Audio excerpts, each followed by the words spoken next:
Hello बच्चों, कैसे हैं आप सब लोग। आप सब के लिए एक खुशखबरी है कि मैंने आपको मैथमेटिक पढ़ाने का फ़ैसला करा है और ये मैथमेटिक में स्टार्ट करने जा रहा हूँ क्लास 9 के स्टूडेंट्स के लिए जो कि सिंध टेक्स्ट बुक बोर्ड को पढ़ रहे हैं। फ़िलहाल मेरा फोकस सिर्फ़ और सिर्फ क्लास 9th की मैथमेटिक को है और उसके बाद क्लास 10th और उसके बाद फर्स्ट ईयर और इंटर।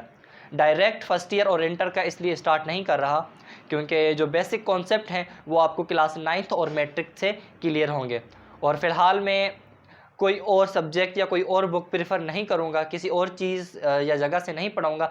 सिर्फ़ और सिर्फ वही चीज़ें पढ़ाऊँगा जो आपके क्लास 9th के book Sindh text book board में एग्जिस्ट करती हैं। वही चीज़ें, उन्हीं टॉपिक के कॉन्सेप्ट और उन्हीं एक्सरसाइजेज़ की सॉल्यूशंस इंशाअल्लाह ताला मैं आपको प्रोवाइड करने की कोशिश करूँगा। सबसे पहले मैं आपको अपना इंट्रोडक्शन दे दूँ। मेरा नाम है मुसफ़ अली, ये एनआईसी वाला नाम है और मैं अपने आप को कहलवाता हूँ मुसहफ़ मुर्तज़ा। और इंशाअल्लाह ताला मैथमेटिक पढ़ने में आपको बहुत मज़ा आएगा।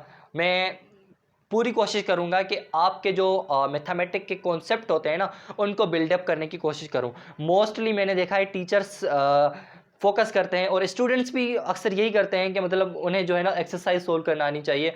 अब वो मतलब मतलब खुद से आती हो या जो है ना कहीं गाइड से देख लेते हैं या किसी से पूछ लेते हैं। लेकिन अगर आपके कॉन्सेप्ट बिल्डअप हो जाते हैं, अगर आप कॉन्सेप्ट क्लियर कर लेते हो किसी एक टॉपिक में, तो एक्सरसाइज की जितने भी क्वेश्चंस होते हैं ना, वो आप अपनी क्रिएटिविटी से अपने माइंड को यूज़ करके आप सॉल्व कर सकते हैं। यही मेरा गोल है, यही मेरा मकसद है कि आपको इस तरह से मैथमेटिक पढ़ाऊँ कि आप किसी के मोहताज ना बने। आपको मतलब कोई गाइडेंस नहीं चाहिए, आप खुद जो है ना उनको सोचें, अपना दिमाग लगाकर वो सारी चीज़ें सॉल्व करें। स्टार्ट क्या करेंगे हम, मैथमेटिक क्लास 9 के फर्स्ट चैप्टर के हिसाब से। देखें, सिंध टेक्स्ट का कौन सा बुक, ये वाला बुक अल्लाह रब्बुल इज़्ज़त का बहुत बड़ा एहसान है कि इन लोगों ने जो है ना थोड़ा सा इनमें चेंजिंग लाई है, बुक नया लाया है और जो है ना इसके चैप्टर्स भी जो है ना थोड़े बहुत चेंजेस करे हैं। वरना 25-30 सालों से जो है ना एक ही बुक चली आ रही थी जो कि हम मतलब हमारे टीचर्स के भी टीचर्स ने वही पढ़ी थी और हमने भी वही पढ़ी थी। लेकिन फ़िलहाल के लिए जो है ना सबसे बड़ी खुशखबरी ये है, ना कि सिर्फ क्लास 9 का बुक जो है ना चेंज हुआ है टेक्स्ट बुक बोर्ड वालों का, बल्कि हर क्लासेस के बुक्स जो है ना मैथमेटिक के हों या कोई और भी हों, काफ़ी सारे चेंज हो गए हैं। अब अगर मैं थोड़ा आपको ओवरव्यू दिखाऊं इस बुक का, अगर आप सिंध टेक्स्ट बुक बोर्ड पढ़ रहे हैं तो आपके पास यही बुक होगी ऑब्वियसली। और इसके अंदर ये क्लास 9 का है, जहन में रखिएगा मैं क्लास 9 का लेक्चर सबसे पहले पढ़ा रहा हूँ। और सबसे पहले जो मैं बुक कवर करूँगा, जो चीज़ें हम मैं पढ़ाऊँगा, सबसे पहले क्लास 9 की पढ़ाऊँगा। अब इसमें अगर आप देखें, आपके पास सबसे पहला यूनिट आता है रियल एंड कॉम्प्लेक्स नंबर। जब हम पढ़ा करते थे, अगर आप पिछले भी मैथमेटिक के बुक्स देखेंगे, सबसे पहले तो सिंध टेक्स्ट बुक वालों ने जो है ना पहले 9th क्लास में मैथमेटिक नहीं होती थी, सिर्फ और सिर्फ बायो तक होता था और मैट्रिक में हाँ मैथमेटिक्स आती थी और उसमें 20 चैप्टर्स हमें मिलते थे। लेकिन इस बार जो है ना थोड़ा अक्लमंदी दिखाई है इन लोगों ने और मैथमेटिक के जो चैप्टर्स हैं वो आधे जो है ना 9th में लाए हैं, ताकि कॉन्सेप्ट और जो है ना वो रिदम होती है ना, स्टूडेंट्स जो मैथमेटिक पढ़ना उसको अच्छा लगता है तो वो उनकी रिदम नहीं ढूंढती। वरना जब हम 9th में आए थे ना तो पूरी मैथमेटिक जो हम 6, 7 और 8 में पढ़ के आ रहे थे ना, तो थोड़े कॉन्सेप्ट हम भूल चुके थे। लेकिन खैर अब जो है ना सारा सेट हो गया। अब आपको सिर्फ क्या करना है, ध्यान से सारी चीज़ें पढ़नी है। अगर आप मैथमेटिक पढ़ने में जो है ना इंटरेस्ट रखते हैं तो आपको इंशाअल्लाह ताला मैं यहाँ पे जो है ना मेरे चैनल पे एक ऐसा कॉन्सेप्ट देना चाहूँगा और इंशाअल्लाह भरपूर कोशिश करूँगा कि आपको जो है ना चीज़ें अपनी तरफ से आनी चाहिए। तो मैं ये बता रहा था कि सबसे पहला जो यूनिट है, यूनिट नंबर 1 है और ये रियल एंड कॉम्प्लेक्स नंबर, इसको हम स्टार्ट करने जा रहे हैं। लेक्चर नंबर 1 है, क्लास 9th है, mathematics Sindh text book board है, चैप्टर नंबर 1 है और चैप्टर नंबर 1 का नाम है रियल एंड कॉम्प्लेक्स नंबर। यहाँ तक मेरा इंट्रोडक्शन और मेरे लेक्चर का आगाज़ हो चुका है। सबसे पहले मैं आपको थोड़ा कॉन्सेप्ट देना चाहूँगा रियल नंबर का। फ़िलहाल कॉम्प्लेक्स नंबर को आप साइड में रखें क्योंकि इस चैप्टर का जो आधा हिस्सा है वो हम कवर करेंगे रियल नंबर को पढ़ कर, सही है। अब रियल नंबर क्या है, फ़िलहाल यहाँ पे एंड और कॉम्प्लेक्स को हटा देता हूँ और नंबर को यहाँ से हटा देता हूँ और नंबर को मैं लिखता हूँ यहाँ पर। अच्छा, मैं आपको एक बात बताऊँ, मैं बोर्ड पे लिखने पे बड़ा ही आलसी हूँ, मेरा हाथ चलता नहीं है बोर्ड पे। तो इतना स्लो स्लो लिखूंगा, आपको लगेगा टीचर तो मतलब इसको आता ही कुछ नहीं है। आता तो बहुत कुछ है इंशाल्लाह, अल्हम्दुलिल्लाह अल्लाह के करम और फजल से, लेकिन जो है ना वो आपको फील नहीं आएगा। अब फील कैसे आएगा? फील आपको मेरे कॉन्सेप्ट और बातों से आएगा इंशाल्लाह ताला, और ये सारा कुछ अल्लाह के फजल और करम से है। अच्छा,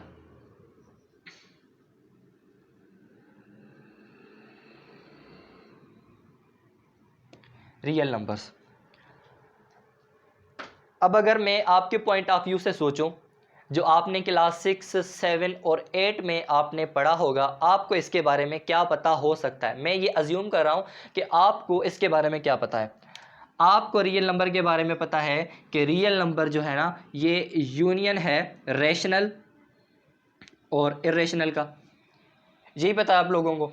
और आपको ज़्यादा से ज़्यादा ये पता होगा कि रेशनल नंबर जो है ना, फिर रेशनल नंबर में इंटीजर आते हैं, होल नंबर्स आते हैं, और जो है ना नेचुरल नंबर्स आ जाते हैं, फिर इवन वगैरह ये वो सारी चीज़ें आ जाती हैं। ये आपको रियल नंबर के बारे में पता है, लेकिन बेसिकली एक्चुअल में रियल नंबर क्या है ये मैं आपको बताने की कोशिश करता हूँ, और रियल नंबर का कॉन्सेप्ट क्या है, हम इसे पढ़ते क्यों हैं। थोड़ा सा अगर ये कॉन्सेप्ट आपके क्लियर हो जाएंगे तो आपको ये सारी चीज़ें समझने में आसानी होगी। अब देखें, रियल नंबर हम पढ़ते क्यों हैं। हमारे पास दो नंबर हैं, रियल नंबर हम पढ़ते क्यों हैं।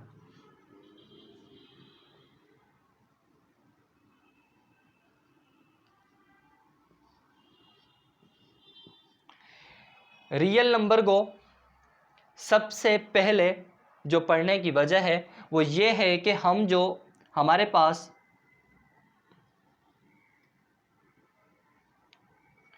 टेंजिबल चीज़ें होती हैं। अब टेंजिबल चीज़ें कौन सी होती हैं? टेंजिबल चीज़ें वो होती हैं जिनको हम टच कर सकते हैं, जो हमें फिज़िकली दिखाई दे सकती हैं, या जिसे हम महसूस कर सकते हैं फिज़िकली, वो होती हैं टेंजिबल चीज़ें। और अगर उन टेंजिबल चीज़ों को हम काउंट कर सकें तो हम कहते हैं टेंजिबल काउंटिंग। सही है, ये आता है टेंजिबल का। टेंजिबल और रियल वर्ल्ड एंटिटीज को आप क्या करते हो? मेयर और काउंट करते हो। एंटिटीज कह लो या आप क्वांटिटीज कह लो, कुछ भी कह लो।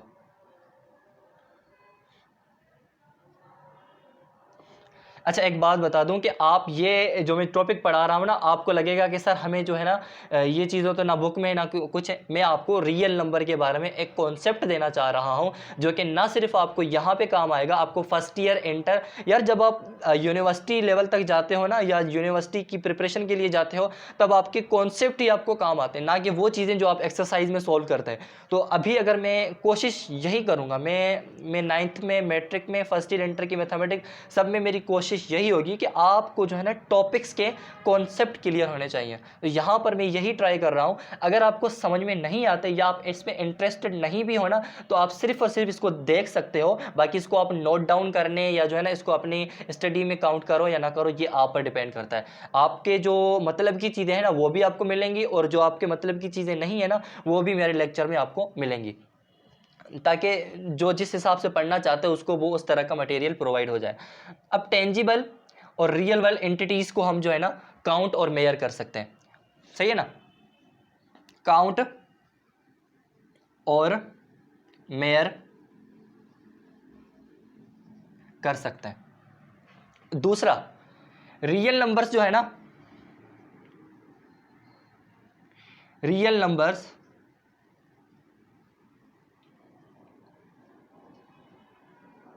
कैन बी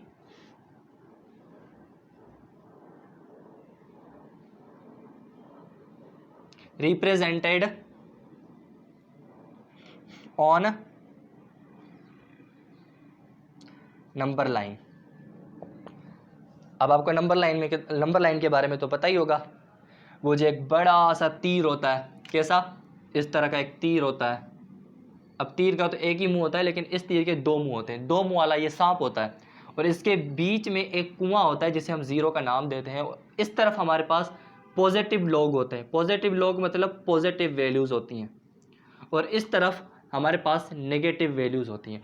ये कुछ इस तरह की नंबर लाइन होती है 1 2 3। यहाँ पे इंटीजर्स होते हैं जो कि पूरे मुकम्मल नंबर होते हैं, और इनके बीच में जो है ना छोटे छोटे नंबर्स आते हैं जिन्हें हम डेसिमल्स में या जो है ना फ्रैक्शन में जो है ना लिखने की, या जो अगर वो वैल्यूज़ होती हैं तो उनको यहाँ पे रिप्रेजेंट करते हैं।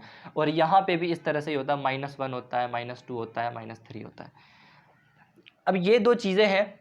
अगर आपको ये समझ में नहीं आया कि टेंजिबल क्या होता है, मैंने आपको बताया कि टेंजिबल वो चीज़ें जिनको हम काउंट कर सकें, सही है ना, जिनको हम फिजिकली देख सकें, जिनको हम टच कर सकें। अब ये किस तरह से होता है ये अभी मैं आपको बताता हूँ कि टेंजिबल और रियल वर्ल्ड एंटिटीज़ को हम कैसे कैसे मेयर कर सकते हैं, ये मैं आपको बताता हूँ। आई होप कि आपका यहाँ तक कॉन्सेप्ट क्लियर हो गया होगा। और ये चीज़ इतनी इंपॉर्टेंट नहीं है, अगर आप 9th क्लास में हो सिर्फ और सिर्फ मैथमेटिक्स को पढ़ रहे हो तो ये चीज़ आपके लिए इतनी इंपॉर्टेंट नहीं है। लेकिन अगर आप कॉन्सेप्चुअल जो है ना पढ़ना चाहते हैं ना, तो मैं आपको ये कॉन्सेप्ट इसलिए देना चाह रहा हूँ।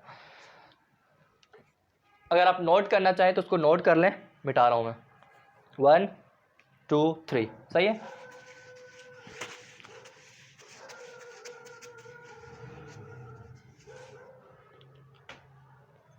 अब मैंने आपको कहा कि टेंजिबल या रियल वर्ल्ड एंटिटीज़ को हम काउंट या मेयर कर सकते हैं। कैसे कर सकते हैं? अब कैसे कर सकते हैं इसको जो है ना थोड़ा हम साइड में रखते हैं। एक मिनट, ये हो गई साइड, और ये कैसे कर सकते हैं, फिलहाल इसको साइड में रख दो। एक और चीज़ मैं आपको बताता हूँ कि रियल नंबर्स में या रियल नंबर्स को जो हम नंबर लाइन पर लिख सकते हैं, अब किस किस सूरत में वो नंबर्स होते हैं जिनको हम नंबर लाइन पर लिख सकते हैं। हमें पता है कि इन नंबर्स में इंटीजर्स आते हैं, ठीक है। हमें पता है इन नंबर में फ्रैक्शंस आते हैं। हमें पता है कि इन नंबर्स में डेसिमल्स आते हैं, ठीक है। ये नंबर्स आते हैं। अब अगर आपको नहीं पता कि इंटीजर्स क्या होते हैं, फ्रैक्शंस क्या होते हैं और डेसिमल्स क्या होते हैं, मैं आपको ये भी बताने की कोशिश करता हूँ। देखें, इंटीजर्स एज सिंपल आप समझें वो नंबर्स जो सिर्फ और सिर्फ एक ही होते हैं। एक ही होते हैं मतलब कैसे? 1 या हो गया 2 या हो गया 3। इससे आप होल नंबर भी कह लो, जो मुकम्मल आपके पास नंबर्स होते हैं, ना पॉइंट्स में होते हैं ना फ्रैक्शंस में होते हैं, जो अपॉन वाली सूरत में आते हैं, जो हम नीचे लिखेंगे, इनको हम देखते हैं।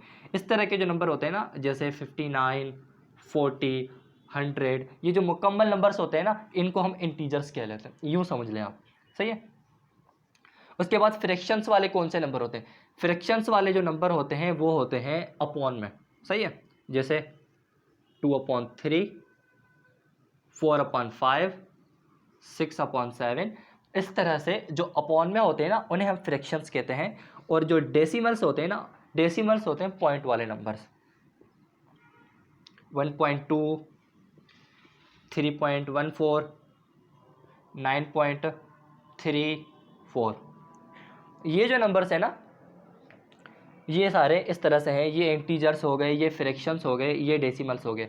अब ये तीनों नंबर हमारे पास एग्जिस्ट करते हैं रियल नंबर में, और रियल नंबर को हम रिप्रेजेंट कर सकते हैं नंबर लाइन पर। अब नंबर लाइन पर हम इंटीजर्स को भी पुट कर सकते हैं, फ्रैक्शंस को भी पुट कर सकते हैं, डेसिमल्स को भी पुट कर सकते हैं। कैसे करते हैं ये देखते हैं। अच्छा, मेरा बोर्ड थोड़ा सा स्मॉल है तो मुझे वो चीज़ें जो है ना बार बार मिटानी पड़ती हैं। अब नंबर लाइन कैसी होती है, हम सही तरीके से इसको देखते हैं।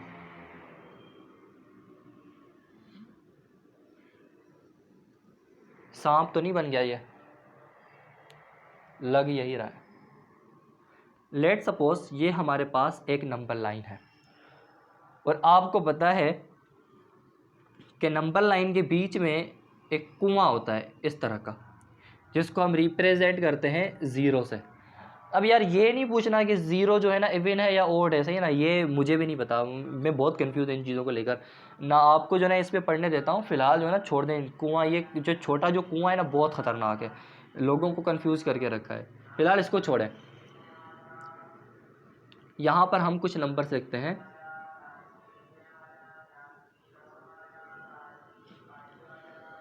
+1 +2 +3 +4 +5 +6 +7 +8 -1 -2 -3 -4 -5 एंड -6। अच्छा 8 तक तो नहीं जा सके, लेकिन हम यहाँ पर आ गए। अब ये हमारे पास नंबर लाइन कुछ इस तरह से होती है।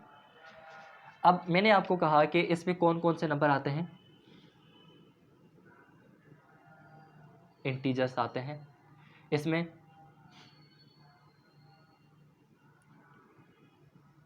फ्रैक्शंस आते हैं, और इसमें और डेसिमल्स आते हैं। सही है, इसमें ये नंबर्स आ जाते हैं। अब देखो इंटीजर्स को हम कैसे पुट कर सकते हैं। लेट सपोज हमारे पास है 59, सही है ना। अब 59 को हम कैसे पुट करेंगे। अच्छा 59 बड़ा हो गया, फिलहाल हम 5 को करते हैं, सही है ना। अब 5 को हमें पता है ये 0 है, ये 0 से होगा 1, 0 से होगा 2, 2 से होगा 3, 3 से होगा 4, 4 से होगा 5।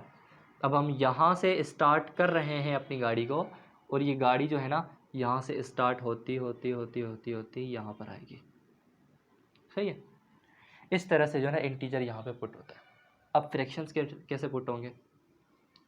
फ्रैक्शंस जो है ना नंबर लाइन पर पुट होते हैं कैसे। फ्रैक्शंस जो नंबर लाइन पर पुट होते हैं वो होते हैं लाइक लेट सपोज हमारे पास 3/2 है। लेट सपोज हमारे पास 3/2 है। अब आप 3/2 को नंबर लाइन पर कैसे पुट करोगे। 3/2 को नंबर लाइन पर कैसे पुट करोगे।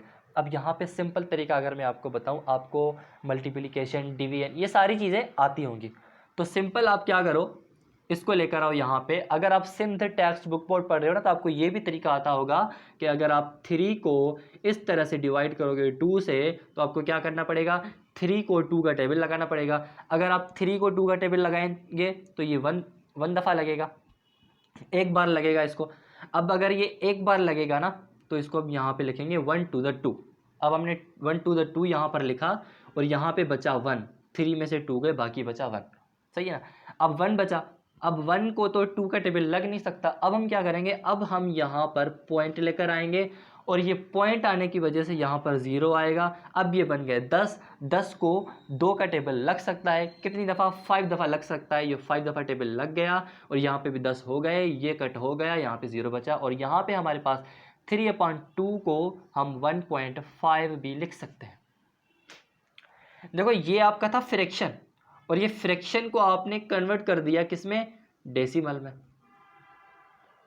सही है। यहाँ तक आपको क्लियर है। अब अगर आपने इसको डेसिमल में कन्वर्ट कर ही लिया है, अब डेसिमल को हम कैसे पुट कर सकते हैं। देखो डेसिमल में पुट करने के लिए आपके पास, अब अगर यहाँ से लेकर ये वाली लाइन अगर मैं यहाँ पे वापस ड्रॉ करूँ, तो ये कुछ इस तरह से होता है। अब देखें ये 1 है, ये हमारे पास 1 आ गया, +1, और यूँ समझें कि ये जो है ना +2 है। अब हमारे पास ये वैल्यू आई है 1.5। अब जाहिर सी बात है 1.5 1 से बड़ा है और 2 से छोटा है, तो मतलब ये इन दोनों के बीच में ही होगा। जब ये इन दोनों के बीच में होगा तो मतलब अब देखें 1.1, 1.2, 1.3, 1.4, 1.5, 1.6, 1.7, 1.8, 1.9। अब ये थोड़ा गैप ज़्यादा हो गया, लेकिन आप समझ गए होंगे, सही है ना। अब ये 1.1.1 इस तरह से आ गया। लेट सपोज जो है ना यहाँ से 0 शुरू हो रहा है, तो हमारी गाड़ी यहाँ से शुरू होगी, ये 1 आ गया। अब 1.1, 1.2, 1.3, 1.4, 1.5 यहाँ पर आ गया। अब अगर हम यहाँ पे देखें तो ये कहाँ पर होता, ये यहाँ पर होता, लेट सपोज यहाँ पर होता, सही है। तो ये हो गया 1.5।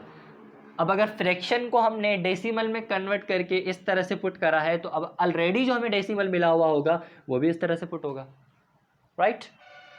अच्छा एक और चीज़, अब अगर यही सेम चीज़ें हमें मिली हुई होती नेगेटिव में, कोई बात नहीं, जब पॉजिटिव वैल्यूज़ के लिए हम इस तरफ जा रहे हैं तो नेगेटिव के लिए हम कहाँ जाते, इधर से जाते।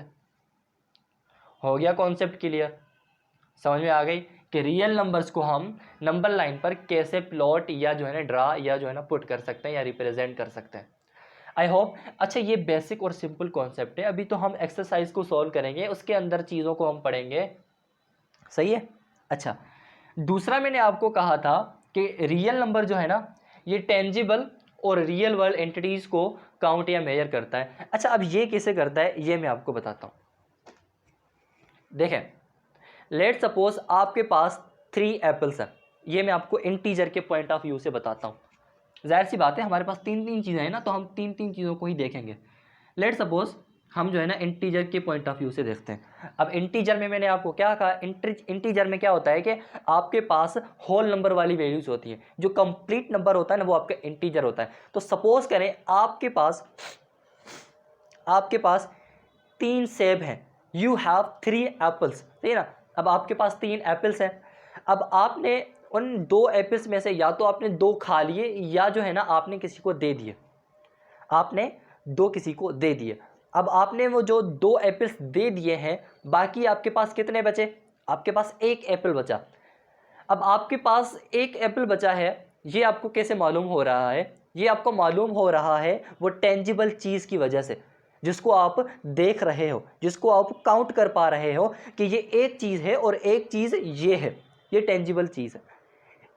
टेंजिबल चीज़ों को इस तरह से आप काउंट करते हो, और यही जो है ना हमारी रियल वर्ल्ड एंटिटीज़ को काउंट और मेयर करने में हेल्प करता है रियल नंबर। अगर हम बात करें फ्रैक्शंस की, फ्रैक्शंस को हम रियल नंबर में कैसे काउंट करते हैं या मेयर करते हैं।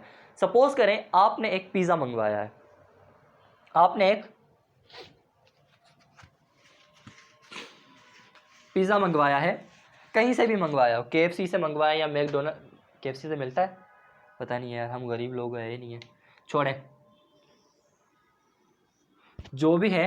अब आपके पास ये पिज़्ज़ा है। अब पिज़्ज़ा ऐसा होता है या नहीं मुझे नहीं पता, लेकिन मैं आपको समझाना चाह रहा हूँ कि फ्रैक्शंस जो है ना वो रियल नंबर में कैसे जो है ना वो मेयर या जो है ना काउंटिंग वगैरह में आते हैं।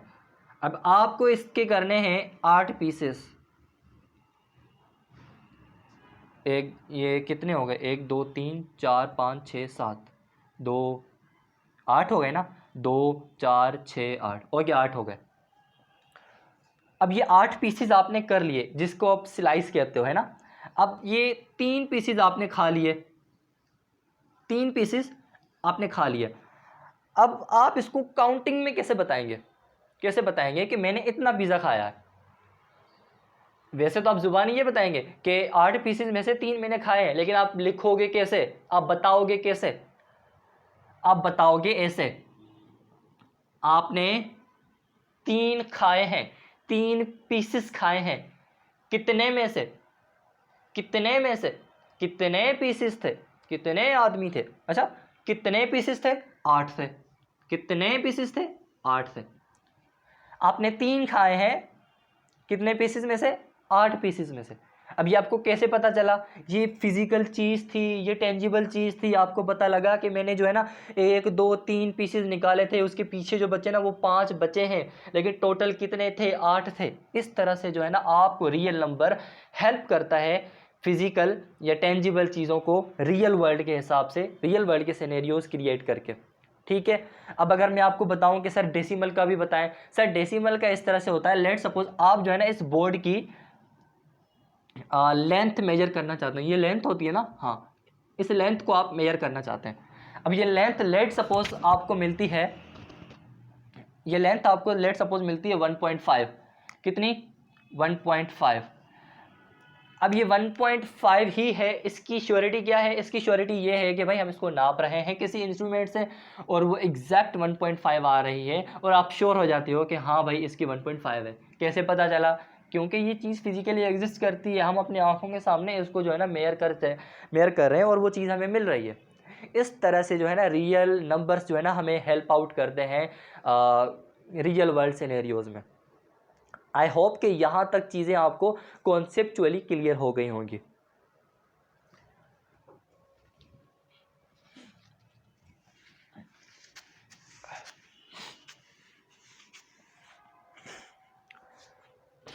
इसके बुक में आप देखेंगे ना तो आपको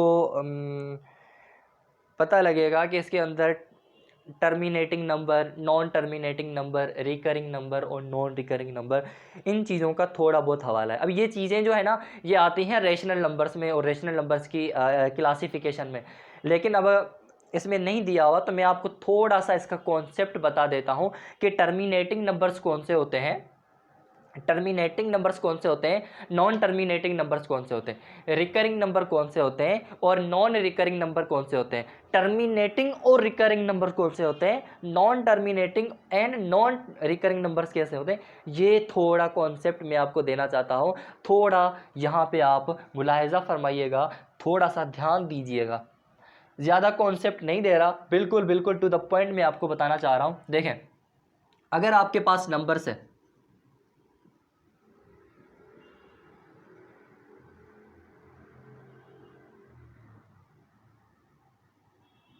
इस तरह से,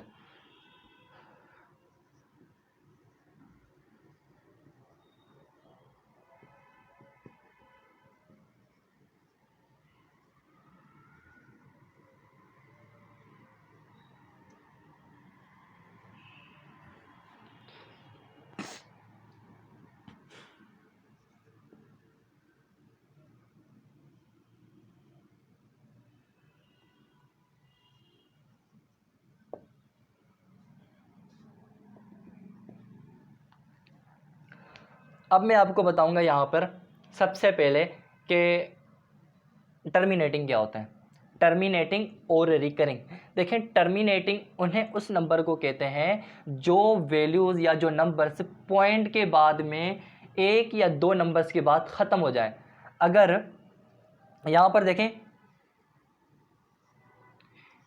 ये जो पॉइंट है ना, इस पॉइंट के बाद 5 और 6 है, अब 5 और 6 के बाद कोई नंबर नहीं है, तो मतलब ये टर्मिनेटिंग डेसिमल नंबर है। क्या है? टर्मिनेटिंग डेसिमल नंबर है। अब नॉन टर्मिनेटिंग डेसिमल नंबर कौन सा होता है? नॉन टर्मिनेटिंग डेसिमल नंबर ये है 3.145। अब देखिए, ये चलता जा रहा है, चलता जा रहा है, पता ही नहीं चल रहा कि कहाँ तक जाएगा, और हमें एग्जैक्ट इसका नहीं पता है कि ये नंबर कहाँ पर रुकेगा। तो ये जो हमें पता नहीं है, जिसकी कोई लिमिटेशन नहीं है, ये होता है हमारे पास नॉन टर्मिनेटिंग डेसिमल। अब इसको मैं डेसिमल क्यों कह रहा हूँ? क्योंकि ये पॉइंट वाली वैल्यूज़ है, और जब ये पॉइंट वाली वैल्यूज़ है तो हमें पता है कि पॉइंट वाली वैल्यूज़ कौन सी होती हैं? डेसिमल होती हैं, जब भी मैं इसको डेसिमल बोल रहा हूँ। सही है, ओके। उसके बाद मैं आपको बता रहा हूँ रिकरिंग के बारे में। अब देखिए, रिकरिंग किसको कहते हैं? रिकरिंग कैसे कहते हैं उन नंबर्स को, रिकरिंग कहते हैं उन नंबर्स को जो पॉइंट के बाद नंबर्स आते हैं और वो सेम किस्म का नंबर हो, या तो मतलब एक सीरीज हो सेम नंबर की, या जो है ना एक ही नंबर बार बार रिपीट हो रहा हो, या जो है ना कुछ नंबर्स बार बार रिपीट हो रहा हो। कैसे? अब अगर ये 3 देखो, ये बार बार एक ही दफ़ा आ रहा है, ये 3 एक ही नंबर चलता जा रहा है, ये रिकरिंग है, लेकिन नॉन टर्मिनेटिंग भी है। नॉन टर्मिनेटिंग क्यों है? कि भाई ये चलता जा रहा है। टर्मिनेटिंग और नॉन टर्मिनेटिंग आपको क्लियर हुआ। आपको रिकरिंग के बारे में क्लियर हुआ। रिकरिंग का कैसे क्लियर हुआ? कि भाई ऐसा नंबर जो एक ही नंबर हो और वो बार बार रिपीट हो रहा हो, सही है ना, या ऐसा पेयर ऑफ नंबर्स हो जो अपने आप को बार बार रिपीट करे, जैसे ये 96 96 96 96 ये बार बार रिपीट हो रहे हैं, सही है। इस तरह के जो नंबर्स होते हैं, इस तरह के जो नंबर्स होते हैं वो क्या होते हैं? रिकरिंग होते हैं। आई होप कि आपको क्लियर होगा। अब अगर मैं यहाँ पे एक पॉइंट निकालूँ, बहुत ही मज़े की, बहुत ही मज़े की पॉइंट निकालूँ, तो वो ये हो सकती है, वो ये हो सकती है कि जो रिकरिंग नंबर होते हैं ना, जो रिकरिंग डेसिमल नंबर होते हैं ना, वो कभी टर्मिनेटिंग नहीं हो सकते। जी बिल्कुल, जो भी रिकरिंग नंबर होंगे या रिकरिंग डेसिमल होंगे वो टर्मिनेटिंग डेसिमल नहीं होंगे। आई समझ आपको? ये एग्जैक्ट इसका एक पॉइंट तो ये है। दूसरा पॉइंट, ये पॉइंट्स वाली चीज़ें ना हम फर्स्ट ईयर इंटर में करेंगे। क्यों करेंगे? क्योंकि वहाँ पे आपके लिए इंपॉर्टेंस होती हैं जब आप एंट्री टेस्ट की तैयारी करते हो। तो आज का जो है ना यही कॉन्सेप्ट था, क्योंकि एक्सरसाइज शुरू करने से पहले आपको थोड़े बहुत कॉन्सेप्ट इन चीज़ों के आने चाहिए, और ज़्यादा कॉन्सेप्ट हमारे एक्सरसाइज को सॉल्व करते हुए भी क्लियर हो जाएंगे। होप कि आपको ये लेक्चर अच्छा लगा होगा और वे ऑफ टीचिंग भी आपको थोड़ा बहुत अच्छा लगा ही होगा इंशाल्लाह। और अगर नहीं लगता तो आप सजेस्ट कर सकते हैं मुझे कमेंट्स बॉक्स में कि सर इस तरह से करें, और थोड़ा जो है ना लेक्चर को अगर कंप्रेस करना है या जो है ना किसी भी तरह से कोई सजेशन वगैरह है आप मुझे दे सकते हैं। थैंक यू, अल्लाह हाफिज़। स्टडी करते रहें और मेहनत करते रहें।